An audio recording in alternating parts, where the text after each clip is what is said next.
Jennifer Echegini has been a force of nature for Juventus in the Italian Women's League, and it is hoped she can bring that form to the Olympics. With 10 goals from 14 matches in an attacking midfield role, her displays were impactful enough to earn her a lucrative move to PSG in the French Women's League after just her first season with Juventus.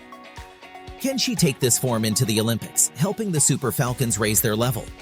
And will it help them pull some surprises in a tough group that includes Spain and Brazil?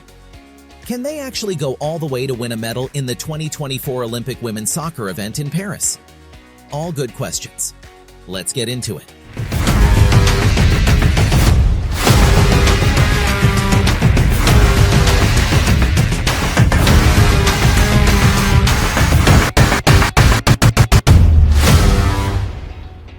Nigeria was a revelation at the 2023 Women's World Cup, reaching the round of 16, the first for the Super Falcons and for an African team. At the World Cup, Nigeria showed glimpses of what it is capable of, almost getting past England. The Super Falcons play with a strength and passion that is exciting to watch. They were close to a quarter-final berth after putting England on the back foot for good chunks of their round of 16 match. They also had more clear-cut chances before the back-breaking loss in the penalty shootout after extra time. Ahead of the Olympics, however, key players of that Super Falcons team will not be available. This creates questions about their chances of going all the way at the Olympic soccer event, at least enough to win a medal. Ashleigh Plumptre battled to be fit on time after an injury playing in the Saudi League but lost, so she will not be available for the Olympics women's soccer event. She will be sorely missed as she is always an attacking threat on the left side of defense, with her ability to deliver precision passes and take accurate shots at goal.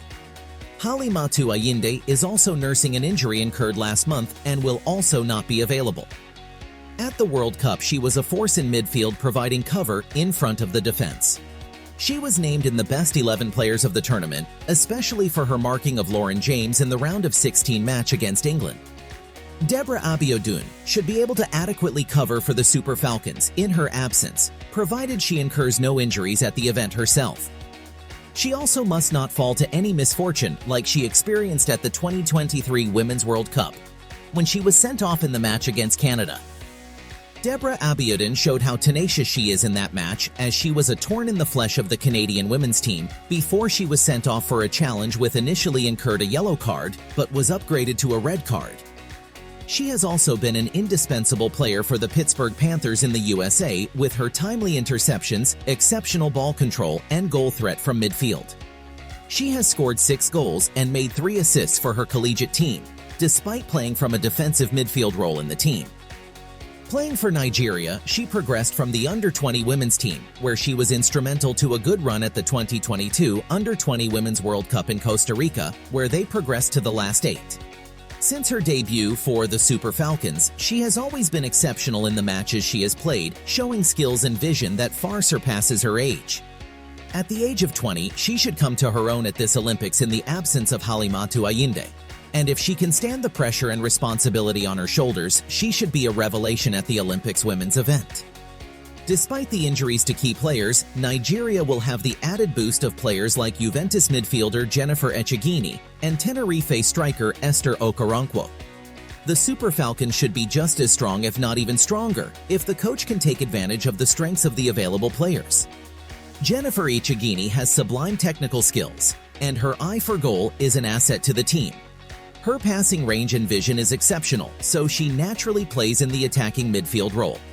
However, Tony Payne has been unplayable in this role for the Super Falcons, and this presents an interesting problem for Super Falcons coach Randy Waldrum.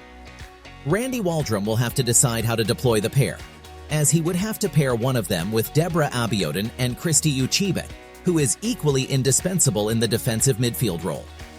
How Randy Waldrum deploys the 4 players and whether he can play the 4 at the same time in a match, as well as who will score the goals, will be the key to Nigeria's performance at the Olympics. At the Olympics, the Super Falcons will rely more on the younger players in the team, with the absence of older experienced players like Onome Ebi and Francisca Odega, who have been excluded. The Super Falcons will, however, still have the experience of Osinachi Ohale and Tosin Demehin, as cover in defense as well as Assisat Oshoala in attack. In attack, Assisat Oshoala has lost the bite she once had, both due to injury and fitness levels, as well as age and motivation, as she has played for Nigeria now for about 14 years. She has featured in 3 World Cups for the Super Falcons and won the African Women's Player Award a record 6 times, as well as championship and other awards at club and international level. There isn't really much left for her to prove. Coupled with the fact that she was stripped of the captain's band and has had a few run-ins with Nigeria's FA, she may be running low on motivation to give her best in Nigeria's colors. Go back to Oshoala. Fantastic play. At the World Cup, she was in and out, not really consistent. Due to these uncertainties, it may be wise for Nigeria to have a backup for Oshoala in case she doesn't come to the party at the Olympics. Uchenna Kanu has proven to be an effective goal scorer when she has stood in for Oshoala. She is, however, more effective coming in from the left side of attack and scored more goals from that position.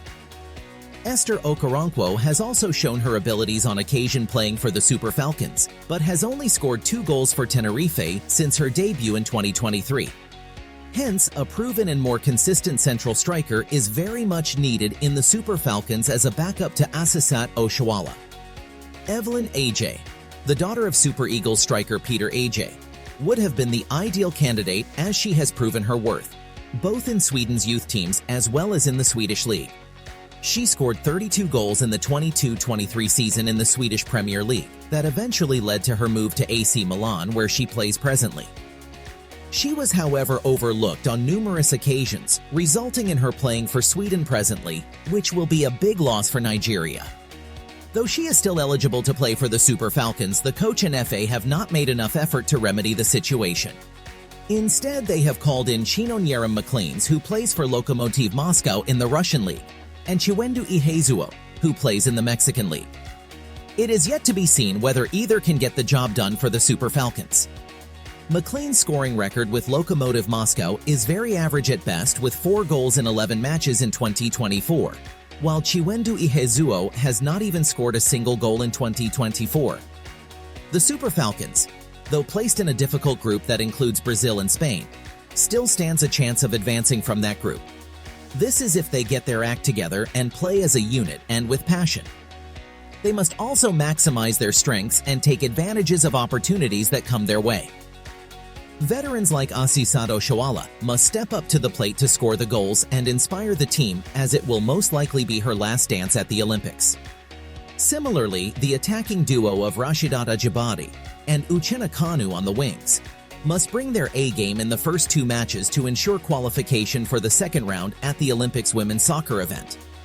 The Super Falcons has a very capable midfield, despite the absence of Halimatu Ayinde. And if the other departments of the team come to the party, they might be able to pull off a few upsets. If they are able to get past that group, put in their all and channel the Nigerian fighting spirit, then anything is possible at the forthcoming Olympics women's soccer event. We wish them all the best and good fortune. Thanks for watching. If you like our videos, we appreciate your viewership and urge you to support our channel. We put in quite a bit of effort into bringing you these videos, so if you have been watching our videos and haven't subscribed yet, what are you waiting for? Please smash that subscribe button, share, and leave a comment. Do let us know what you think about the chances of the Super Falcons winning a medal and who or what you think is the key to their chances at the Olympics. See you in the next video.